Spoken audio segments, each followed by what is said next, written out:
Hello students. আশা করি তোমরা সবাই ভালো আছো। গত ভিডিওতে আমরা সেট থিওরির কিছু বেসিক কনসেপ্টস নিয়ে আলোচনা করেছি ক্লাস 11 এর। আজকের এই ভিডিওতে বা এই লেকচারে আমি তোমাদের ঠিক তার পরবর্তী কিছু বেসিক কনসেপ্টস নিয়ে আলোচনা করব। সো ওই দিন আমি তোমাদের বলেছিলাম যে কোনো একটা সেট তার রিপ্রেজেন্টেশন কি করে হয়, রিপ্রেজেন্টেশন কত প্রকার হয় সেগুলো সম্পর্কে আমি বলেছি। তো সেগুলো সম্পর্কে যারা ক্লাসটি দেখোনি আমার প্রথম ক্লাসটি দেখে নেবে এবং ওইখানে তোমরা সবকিছু বুঝতে পারবে। ঠিক আছে? তো আজকে আমি ওইখানে অ্যারেঞ্জমেন্ট সম্পর্কেও বলেছি, সেটের এলিমেন্টস গুলো। চলো এখন শুরু করছি আজকের ক্লাসে। আমি প্রথম যে বিষয়টা বলবো, যে কোনো আরেকটা জিনিস বলে রাখি, ওই দিনও আমি এটা বলেছি, আজকে বলছি। কোন একটা সেট, ধরো আমরা এটা নাম দিয়ে দিলাম কি এক্স, একটা সেট নিলাম। এক্স এর মধ্যে এলিমেন্টস গুলো আমরা এভাবে সেটের যে এলিমেন্টস গুলো এগুলো যদি লেটার্স হয় তাহলে স্মল লেটার দিয়ে লেখা হবে। ধরো এ, বি, সি, ডি, এরকম যে কোনো জ্যাক থাকতে পারে। ঠিক আছে? তো এলিমেন্টস বা অবজেক্টস যেগুলো থাকে সেগুলো হবে স্মল লেটার। ঠিক আছে? এবং সেটের যে এটা থাকবে, সেটের নামটা যেটা আমরা ডিনোট করলাম সেটা হবে ক্যাপিটাল লেটার। ঠিক আছে? অর্থাৎ এই যে এক্সটা সেটা দেখতে পাচ্ছ, এটা হবে কি, এটা ক্যাপিটাল লেটার হবে। এবার এটার নাম যে কোনো সেটের যে কোনো নাম হতে পারে। তো এখানে আমরা ক্যাপিটাল লেটার্স ইউজ করব। ঠিক আছে? এবং অ্যারেঞ্জমেন্টস যেগুলো থাকবে, এর জায়গায় এখানে ধরো ফার্স্ট এ রয়েছে, আমি হয়তো এমন লিখতে পারতাম ডি কে ফার্স্টে রাখলাম, এ কে 4 নাম্বার পজিশনে রাখলাম। তার মানে পজিশন যে কোনো জায়গায় হোক, যে কোনো জায়গায় হতে পারে সেটের। এর দ্বারা সেটের কোনো মানে যে ধর্ম থাকে, যে প্রপার্টিস থাকে, এর কোনো বিঘ্ন হয় না। ঠিক আছে? চলো আজকে আমি একটা বিশেষ ইয়ে নিয়ে আলোচনা করব, সেটা হচ্ছে বিলংস টু এবং ডাজ নট বিলংস টু। ধরো বিলংস টু যে এটা রয়েছে, এটা এই সিম্বলটা দিয়ে ডিনোট করা হয়। সিম্বল হচ্ছে এই যে সিম্বলটা, এটা দিয়ে আমরা বিলংস টু একে বলে থাকি। একে বলে থাকি আমরা কি, বিলংস টু, বলি বিলংস টু। ঠিক আছে? এরকম ভাবে সেম ভাবে যদি কোনো ইয়ে এভাবে থাকে, এটাকে ডিনোট করা হয়, এটা বলা হয় does not belongs two. Does not, does not belongs two. এবার এই সিম্বলটা কি কাজে আসবে এখানে, আমাদের এখানে কি কাজে আসবে এটা? ধরো আমি তোমাকে একটা বললাম যে এক্স যে সেটটা আমরা নিলাম একটু আগে, সেটার মধ্যে ধরো একটা আমি এজ এক্সাম্পল আমি বলছি, ধরো আমি নিলাম ডি এলিমেন্টসটা নিলাম, ডি এলিমেন্টসটা। ঠিক আছে? এটা কি এক সেটের মধ্যে রয়েছে? ঠিক আছে, আমরা দেখতে পাচ্ছি এক সেটের মধ্যে এই যে দেখা যাচ্ছে ডি রয়েছে। এটাকে বলার জন্য ম্যাথমেটিক্যাল যে ভাষা রয়েছে সেখানে আমরা বলবো D belongs to set x. তার মানে এক্স সেটের মধ্যে ডি এলিমেন্টসটা রয়েছে। ঠিক আছে? এবার সিমিলারলি ধরো আমি তোমাকে বললাম এম নামক কোন এলিমেন্টস কি সেট ডি এক্স এ রয়েছে, তখন তোমার অ্যান্সার কি হবে? না স্যার, আমি তো এখানে দেখতে পাচ্ছি না, এম নামে তো কোনো এলিমেন্ট নেই, এখানে A B C D Z আছে, এম তো নেই। তখন তোমার অ্যান্সার তুমি ম্যাথমেটিক্যালি কিভাবে রিপ্রেজেন্ট করবে, সেটা হবে M does not belongs to set X. Okay? তো আশা করি তোমরা বুঝতে পারলে কোনটা বিলংস টু হয় এবং কোনটা ডাজ নট বিলংস টু হয়। এবং এটা কিন্তু এলিমেন্টস বোঝানোর জন্যই এই সাইনটা বা এই সিম্বলটা ডিনোট করা হয় বা এই সিম্বলটা ইউজ করা হয়। ঠিক আছে? তো চলো চলে আসছি এর পরবর্তী কনসেপ্ট, যেটা হচ্ছে এমটি সেট। এমটি সেট কি? যে সেটের মধ্যে কোনো এলিমেন্টসই নেই। ঠিক আছে? ধরো আমরা এরকম নাম দিয়ে দিলাম, ধরো একটা সেট নিলাম আমরা, ধরো একটা সেট নিচ্ছি, এটাকে অন্য আরেকটা নাম রয়েছে, এর নাম হচ্ছে নাল সেট কিংবা ভয়েড সেট। এর অন্য নাম কি? নাল সেট অথবা ভয়েড সেট বলা হয়। ঠিক আছে? এবার এটা একটা সিম্বল দিয়ে, বিশেষ একটা সিম্বল রয়েছে যেটা দিয়ে এটা ডিনোট করে থাকি, এটা হচ্ছে কি ফাই। ঠিক আছে? ভেরি ভেরি ইম্পর্টেন্ট, মনে রাখবে সবসময় এটা, এটা হচ্ছে নাল সেটের সিম্বল। ঠিক আছে? এবার এটাকে রিপ্রেজেন্ট অন্য একটা নিয়মও করা যায়, সেটা হচ্ছে কি একটা কার্লি ব্র্যাকেট যেখানে কোনো এলিমেন্টস নেই, এটাকেও এমটি সেটই বলা হয়। ঠিক আছে? তো এবার এটা হচ্ছে এমটি সেটের কনসেপ্ট। ধরো কোনো সেটের মধ্যে কোনো এলিমেন্টস নেই, তাহলে এটা কি বলবে? নাল সেট বা ভয়েড সেট। ঠিক আছে? এলিমেন্টস নেই। ধরো এই সেট, এটাকে আমরা কিভাবে লিখবো? ধরো একটা সেট নিয়ে নিলাম এ, এই সেটের মধ্যে কোনো এলিমেন্টস নেই, এটাকে হয়তো আমরা এভাবে লিখে দিতে পারি, এটাও সঠিক। আবার যদি কেউ এটাকে এভাবে লিখে তাহলে এটাও সঠিক। ঠিক আছে? তবে বিশেষ ক্ষেত্রে যেটা স্টুডেন্টসরা ভুল করে সেটাও বলে দিচ্ছি। অনেক সময় কি হয়, তারা এটাকে এভাবেও লিখে ফেলে, a equal to এভাবে। এটা কিন্তু নাল সেট বা ভয়েড সেট নয়, এটা কিন্তু নাল সেট নয়। এখানে এটা কি বোঝায় জানো, এর মধ্যে এই সেটটার মধ্যে একটা এলিমেন্টস আছে যার নাম 5। This is not a null set. Okay, this is not a null set. তো এটা মনে রাখবে, এটা এনবি দিয়ে রাখলাম। এটা এটা কিন্তু স্টার নয়, এটা স্টার মার্ক দিয়ে রাখবে। এটা কিন্তু এটা নাল সেট বা এমটি সেট নয়, এর একটা এলিমেন্ট 5। চলো এর পরবর্তী কনসেপ্ট আমরা চলে যাচ্ছি, এটা হচ্ছে ফাইনাইট সেট। তো প্রথমেই আমি তোমাদের একটা এক্সাম্পল দিয়ে সেটা বোঝানোর চেষ্টা করব, ঠিক আছে? তো এটা বুঝতে গেলে চলো একটা সেট নিয়ে নিচ্ছি, আমরা ন্যাচারাল নাম্বার সেটটা নিচ্ছি। সো ন্যাচারাল নাম্বার সেটটা যদি নিই তাহলে এখানে কি কি আসছে, 1 2 3 4, এভাবে চলতে চলতে চলতে চলতে আপ টু ইনফিনিটি অব্দি এটা চলছে, ঠিক আছে?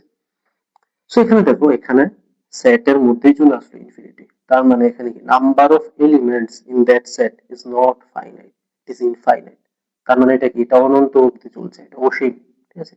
কোনো ফাইনাইট নয় এটা, এ চলছে চলছে চলছে, এর কোনো লাস্ট এন্ডিং নেই, এন্ড লাইন বা বেরিয়ার বা বাউন্ডারি কিছু নেই এটা, ঠিক আছে? এটা হচ্ছে কি ইনফাইনাইট। এবার দেখো অন্য একটা সেট আমরা এরকম নিয়ে নিচ্ছি, ধরো একটা ভি সেট নিলাম। ওই দিনে তোমাদের যেটা আমি বলেছিলাম, ধরো ইংলিশ অ্যালফাবেটের ভাওয়েলস গুলোকে তুমি লিখলে এটার মধ্যে, ঠিক আছে? এ, ই, আই, ও, ইউ, ঠিক আছে? তো এটা কি হবে, এটার মধ্যে 5টা এলিমেন্টস রয়েছে, একটা দুটা তিনটা চারটা পাঁচটা। তাহলে এটা হয়ে যাবে কি, নাম্বার অফ এলিমেন্টস যখন ফাইনাইট হয় তখন এটাকে ফাইনাইট সেট বলে। ধরো অন্য আরেকটা সেট নিয়ে নিচ্ছি আমরা, ধরো আমি এটা নাম দিলাম পি, একটা সেট নিলাম, পি এর মধ্যে 2 3 5, এই তিনটে এলিমেন্ট আছে, তখন এটাও কি হয়ে যাবে বলতো, এটাও হয়ে যাবে একটা ফাইনাইট সেট। এর কারণ কি, এখানে number of elements is finite. এখানে কয়টা এলিমেন্টস রয়েছে, এখানে তিনটে এলিমেন্টস রয়েছে, তাই এটা কি হয়ে গেল, ফাইনাইট সেট হয়ে গেল, ঠিক আছে? এটা হয়ে গেল ফাইনাইট সেট, ঠিক আছে? তাহলে ইনফাইনাইট সেট কি হলো, ইনফাইনাইট সেট এইমাত্র আমি তোমাদের বোঝালাম। চলো আরো দুটো এক্সাম্পল দিয়ে তোমাদের ইনফাইনাইট সেট বুঝিয়ে দিচ্ছি। ইনফাইনাইট সেট লেখা, ধরো যদি আমরা এভাবে লিখি ইনফাইনাইট সেট, ইন্টিজার্স গুলো নিলাম, ধরো আই বা জেড দিয়ে যেটা রিপ্রেজেন্ট হয় সেটাকে আমরা যদি লিখি 0 plus minus 1 plus minus 2 plus minus 3 কমা dot dot dot dot plus minus infinite, ঠিক আছে? তো এটা হচ্ছে কি একটা ইনফাইনাইট সেট, এর মধ্যে কোনো বাউন্ডারি নেই, কোনো শেষ নেই, ঠিক আছে? এবার আরো একটা সেট এরকম হতে পারে, ধরো আমরা লিখলাম এক্স, একটা এমন সেট যেটার মধ্যে পি এমন জাতীয় কিছু এলিমেন্টস রয়েছে, P such that p is multiple multiple of 3। তাহলে এটার মধ্যে দেখো, এটা হচ্ছে কি, এটা সেট বিল্ডার ফর্ম, ওই যে আমি তোমাদের বলেছিলাম। এবার এটাকে যদি আমরা রোস্টার ফর্মে রিপ্রেজেন্ট করি, এটা কি হবে বলতো, এটা হবে 0 0 0 ইন্টু 3 কত, 0। এবার যদি প্লাস 1 বা মাইনাস 1 দিয়ে রিপ্রেজেন্ট করি কত আসবে, 3 আসবে, প্লাস মাইনাস 3। এবার যদি এটাকে আমরা মাইনাস 2 বা 2 দিয়ে মাল্টিপ্লাই করি কত আসবে, প্লাস মাইনাস 6। তো এইভাবে চলতে চলতে চলতে চলতে এটা প্লাস মাইনাস ইনফাইনাইট অব্দি চলতে থাকবে এটা, ঠিক আছে? তো এর থেকে কি বোঝা যাচ্ছে, এই সেটটাও ফাইনাইট নয়, ইনফাইনাইট সেট, এটা অসীম অব্দি চলে যাবে, ঠিক আছে? যতবার আপনি মাল্টিপ্লাই করবো, ধরো 1 ক্রোর দিয়ে মাল্টিপ্লাই করলো, কি হয়ে যাবে অ্যান্সার, 3 ক্রোর হয়ে যাবে। তো যতক্ষণ এটা যতটা জিরো আসবে তত দিয়ে 3 মাল্টিপ্লাই করলে কি হবে, মাল্টিপ্লাই তো করাই যাবে। তো that means it is not a finite, এখানে নাম্বার অফ এলিমেন্টস ফাইনাইট নয়, আমরা কাউন্ট করতে পারবো না যে কয়টা এলিমেন্টস রয়েছে, দ্যাট মিনস এটা একটা কি ইনফাইনাইট সেট এটা, ঠিক আছে? চলো এটা আশা করি তোমরা বুঝতে পারছো। ঠিক তার পরবর্তীতে আসছে কি ইকুয়াল সেট। এবার এটা আমি তোমাদের একটা এক্সাম্পল দিয়ে শুরু করতে চাই। এক্সাম্পল দিলে কি হয়, তোমাদের এই কনসেপ্টগুলো ভালোভাবে ক্লিয়ার হয়।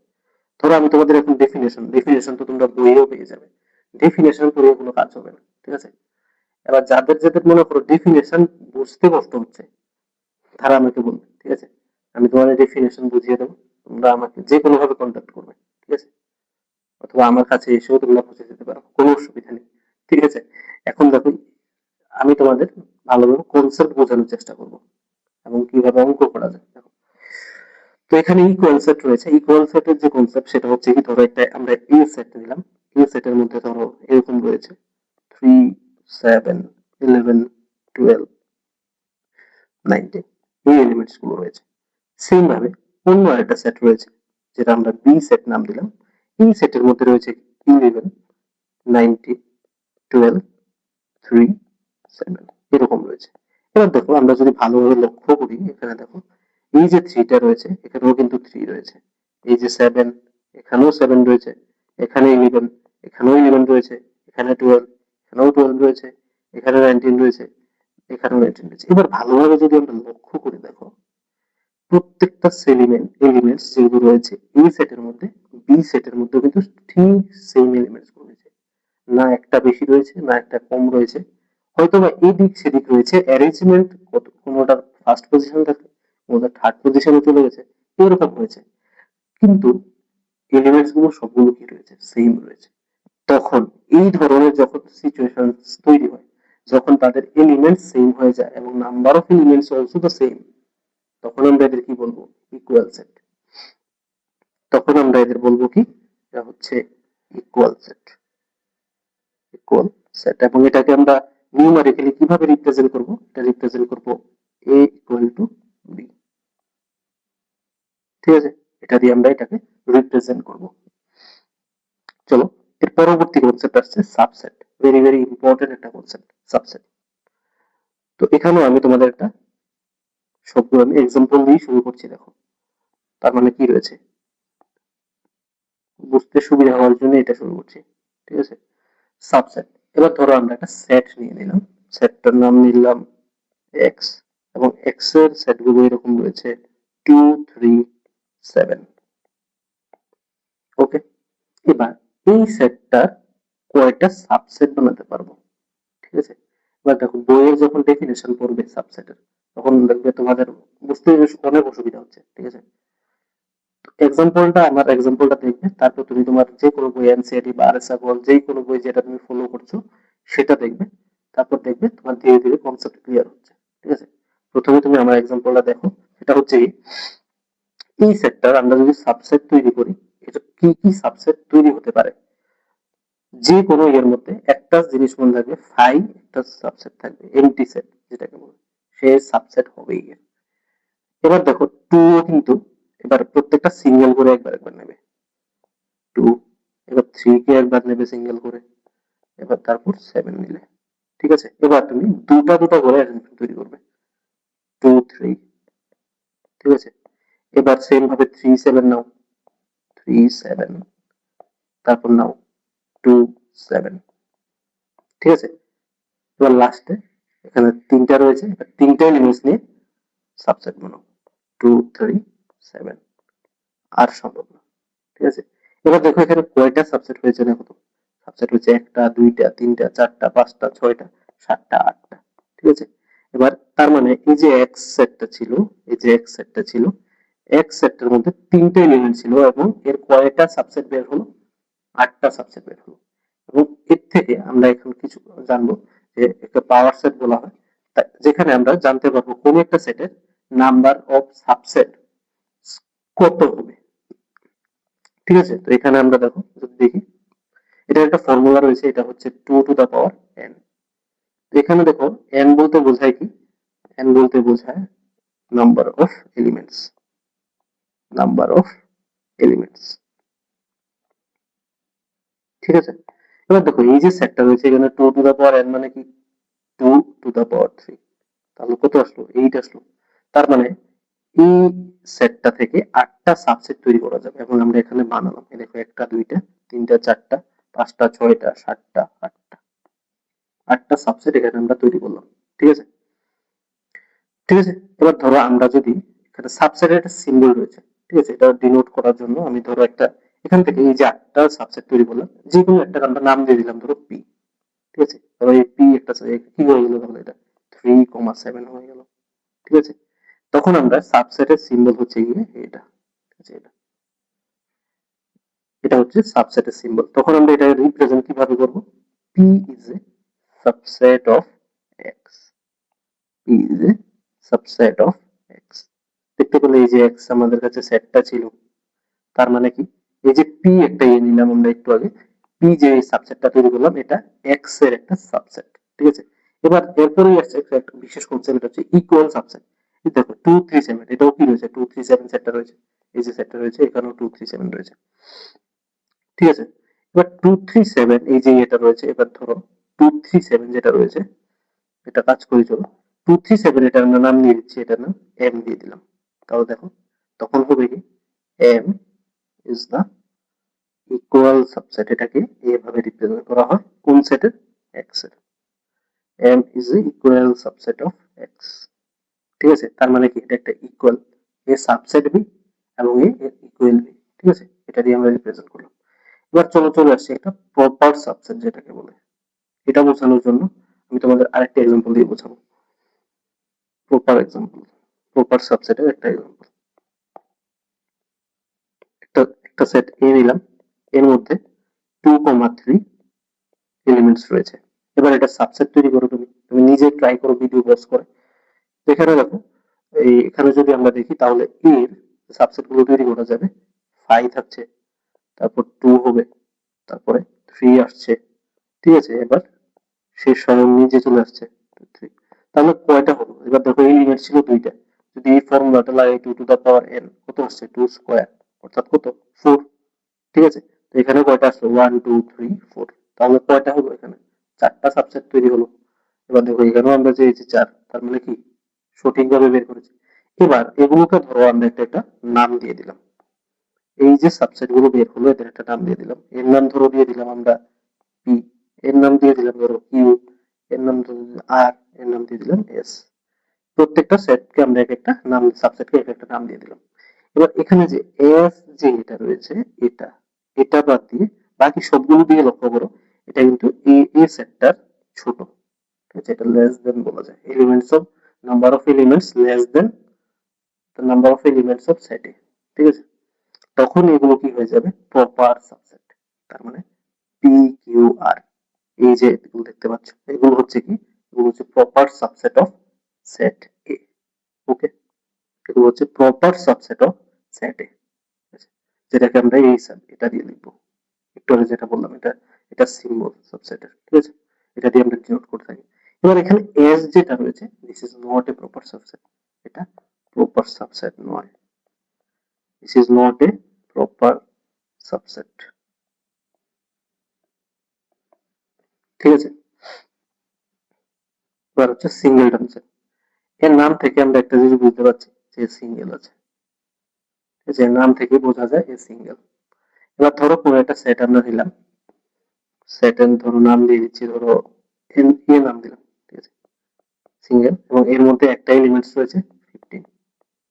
আরেকটা নাম ধরো একটা অন্য বি সেট নিলাম, এর মধ্যে 2 রয়েছে। অন্য একটা সি নিলাম, এই সেটের মধ্যে পি রয়েছে। এরকম যেগুলো সেট গুলোর মধ্যে শুধুমাত্র একটা এলিমেন্টস থাকবে তাদের আমরা কি বলবো, সিঙ্গেলটন, সিঙ্গেলটন সেট বলবো। ভেরি ভেরি ইজি এটা, ঠিক আছে, সিঙ্গেলটন সেট। আশা করি তোমাদের মনে থাকবে, ঠিক আছে। চলো এবার আমরা আসছি পাওয়ার সেট। পাওয়ার সেটের মধ্যে যে বিশেষ কনসেপ্টটা রয়েছে পাওয়ার সেটের, সেটা হচ্ছে কি, ধরো একটু আগে আমরা সেট নিয়েছিলাম, একটা সেট ধরো এক্স নাম দিয়ে দিলাম, সেটের মধ্যে আমরা এরকম 2 3, ঠিক আছে, 5 এই সেটটা নিলাম। এবার এর পাওয়ার সেট কি বোঝায়, পাওয়ার সেট বোঝায় এর কতগুলো সাবসেট আছে, নাম্বার অফ সাবসেটস, যেটা আমরা কি, এটা আমরা ডিনোট করবো কি দিয়ে, সেটের নাম হচ্ছে এক্স, তাহলে পি অফ এক্স এভাবে ডিনোট করা হয়, ঠিক আছে। এখানে আমরা কত, এটা এলিমেন্টস, নাম্বার অফ এলিমেন্টস কত 1 2 3 রয়েছে, ঠিক আছে। তাহলে এটা হবে 2 কিউব, একটু আগে বললাম 2 টু দা পাওয়ার n দিয়ে হয়, এটা কি দিয়ে হয়, এটা 2 টু দা পাওয়ার n দিয়ে হয়, ঠিক আছে। n হচ্ছে নাম্বার অফ এলিমেন্টস, এটা কত হবে 8টা, ঠিক আছে। এবার দেখো এটা সাবসেট তৈরি করো তুমি, নাম্বার অফ সাবসেট 8টা বের হবে। লাস্ট টাইম দেখিয়ে দিচ্ছি এটা, তো এটা থেকে 5 হবে একটা, 2 হবে একটা, 3 হবে একটা, 5 হবে একটা, ঠিক আছে। এবার দুটো দুটো করে নিয়ে হবে একটা 2,3। এবার 3,5 নিয়ে একটা সাবসেট তৈরি করা যাবে। এবার দেখো 2,5 নিয়ে একটা 2,5 নিয়ে একটা সাবসেট তৈরি করা যাবে। এবার স্বয়ং সে নিজে একটা সাবসেট হয়ে যাবে। তাহলে কয়টা হলো দেখো তো, কয়টা হলো তাহলে কাউন্ট করা যাক। চলো কাউন্ট করি। এখানে হচ্ছে কত, এই যে 1 হলো, 2, ঠিক আছে, 1টা 2টা 3টা 4টা 5টা 6টা 7টা and this is the last 8টা। তাহলে এবার দেখো নাম্বার অফ সাবসেট কয়টা বের হলো, তাহলে এখানে 8টা সাবসেট বের হলো। এবার আমাদের কয়টা বেরোছিল, px 2 to the power n দিয়ে 8টা। তার মানে কি এর পাওয়ার সেট বলা হয় এই সেটটাকে px, যেটা এই সেটটা, ঠিক আছে। px কিন্তু এটা নয়, px হচ্ছে গিয়ে এই সেটটা, এই যে px, এটা হচ্ছে গিয়ে, এটা হচ্ছে নাম্বার অফ এলিমেন্টস, এটা কিন্তু কখনোই px নয়, ঠিক আছে, নট px, px হচ্ছে এটা। এটাকে যখন আমরা একটা সেটের মধ্যে লিখবো ওইটাকে বলে পাওয়ার সেট, ঠিক আছে। বুঝতে পারলে আশা করি তোমরা সবাই, এটাকে বলা হয় power set.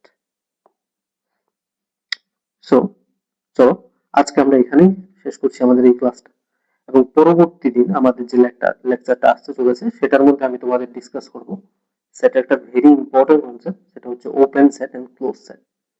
Very very important concept, very very important concept.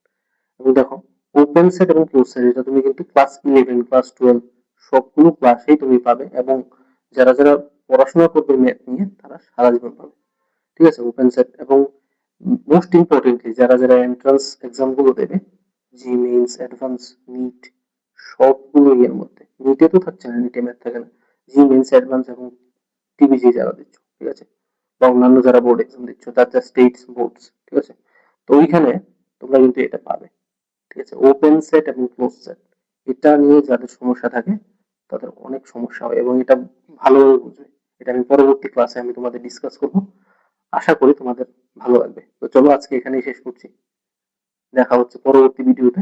ততদিন অবধি যুক্ত হয়ে যাও আমার চ্যানেলের সাথে, চ্যানেলটা সাবস্ক্রাইব করে দেবে, এবং অবশ্যই আমাদের টেলিগ্রাম চ্যানেল যুক্ত হবে, যে কোনো সহযোগিতার জন্য তুমি আমাকে কন্ট্যাক্ট করতে পারবে, ঠিক আছে।